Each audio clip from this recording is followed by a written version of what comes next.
I'm not military. I'm not military motivated at all.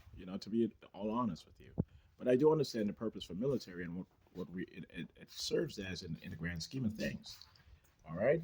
So so even though I'm a pacifist by nature, I do understand that we have to do what we have to do without casualty if we are successful, and certainly per intent if we are to get to the point of a pacifist utopianness planet.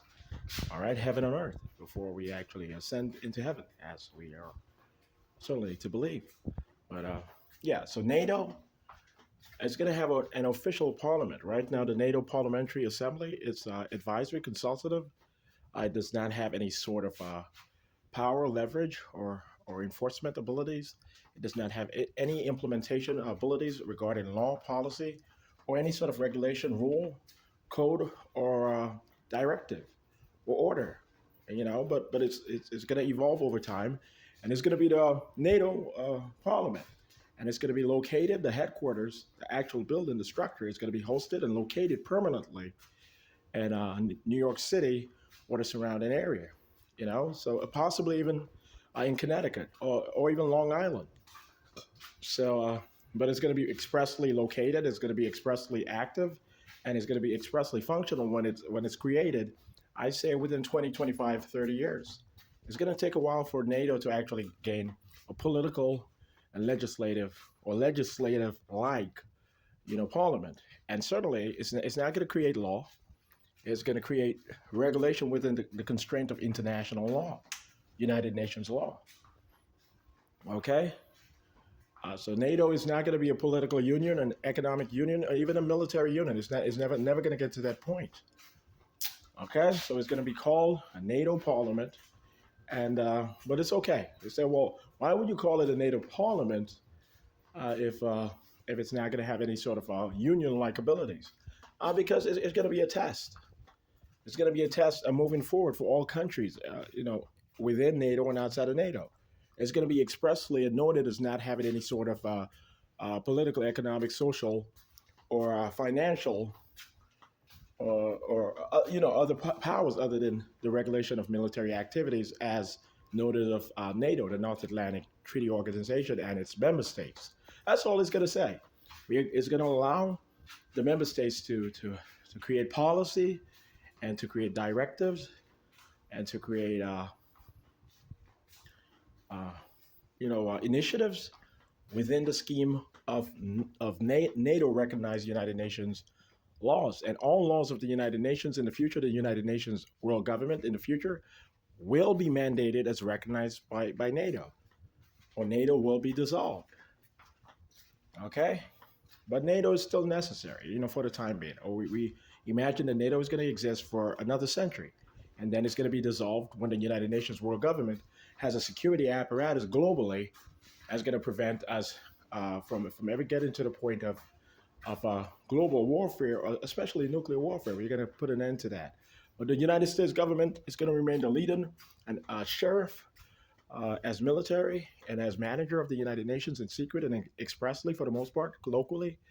And China will be able to supplement the United States eventually. China is going to be completely democratized over the next 30, 40 years. Completely. It's going to be completely Americana with Chinese sentiments, traditional Chinese sentiments, and Asia Pacific outlook. Okay, so it's going to be the United States government with several associate states of the United States located throughout the world, one each continental union. So we're going to have the associate state of the United States regarding the Commonwealth of Dominica.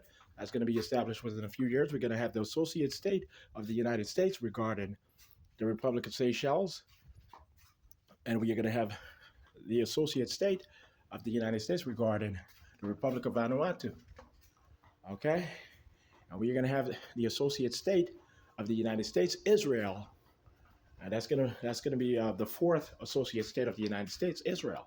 And that's going to happen in like half a century, 50 years or so, or even preceding that. It actually might happen before that. We're going to have to see. Israel is not going to get into the European Union, but it's going to become an associate state of the United States, and it's colloquially or popular, socially is already, to the American people for the most part, but it's going to become politically recognized as an associate state of the United States, and it's going to become within the American system without breaching the trust, sovereignty, or independence of the state of Israel. Okay, so and 1, 2, 3, 4.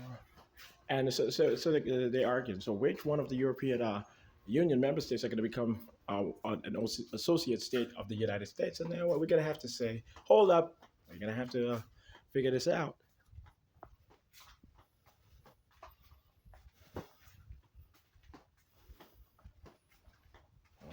Yeah, we do have 3 out. Hold on. I got to make sure that I say it correctly. I don't want to offend anyone. All right.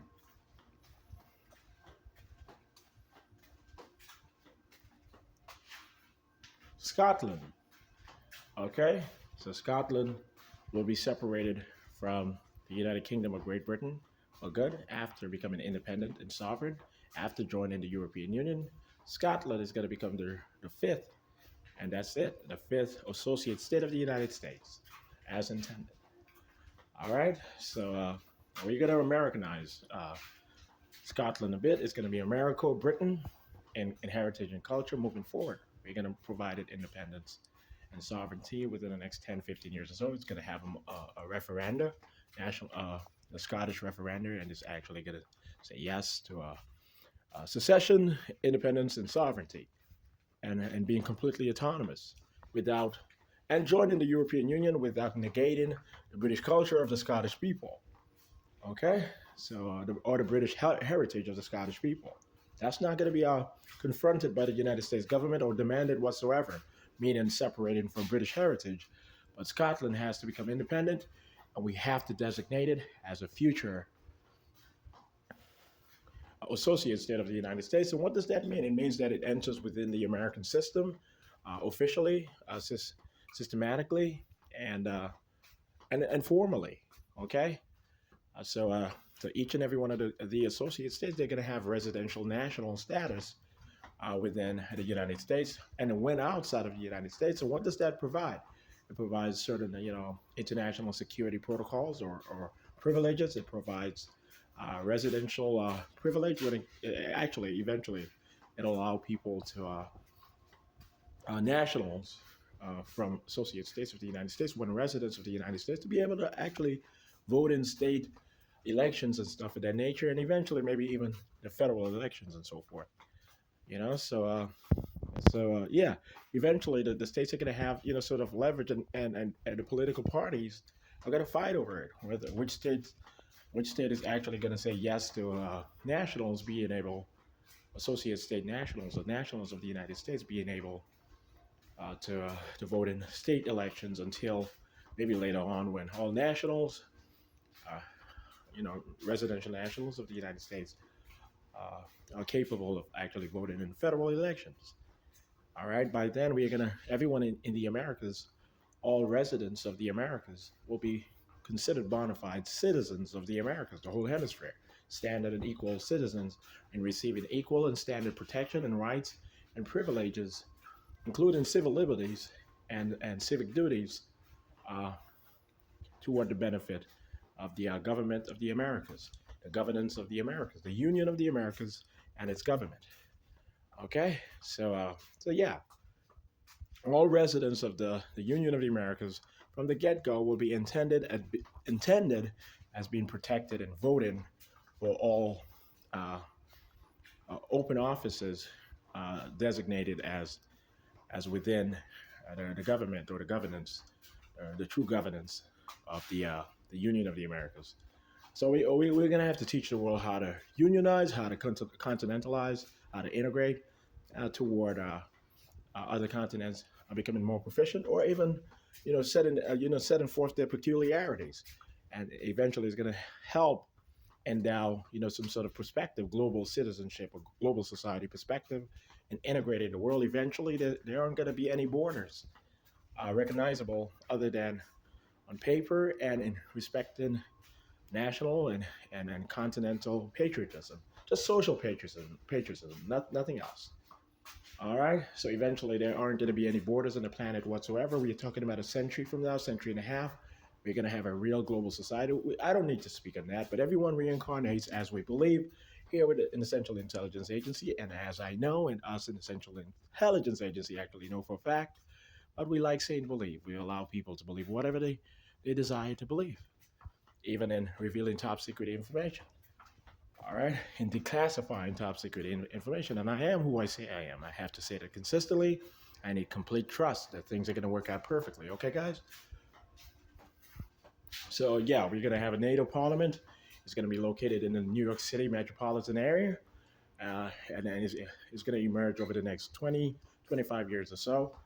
We're going to give time, NATO some time to be able to evolve appropriately to never offend the United Nations or any political system of any member state. Okay, so that's the truth.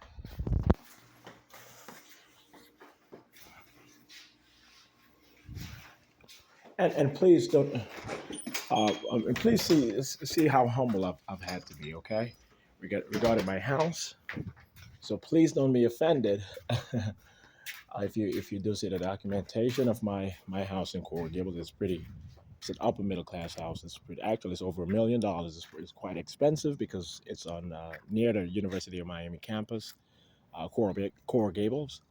So I don't want to offend anyone. Okay, guys, I'm a very humble person, just like the rest of you guys.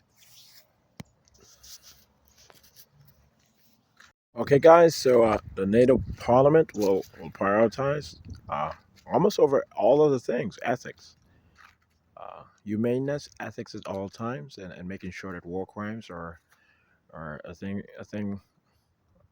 of the past, and making sure that human rights abuses affiliated with government or military specifically are also things of the past. So that's going to be focused by NATO Parliament per negotiated plans of NATO and its member states and the United States government in particular, led by the Central Intelligence Agency, and certainly protected by Interpol protocol, in demonstrating to the whole world that the Central Intelligence Agency is literally contracted to preserve the United Nations no matter what. And it's always been that way ever since the mid 20th century. It's always been that way.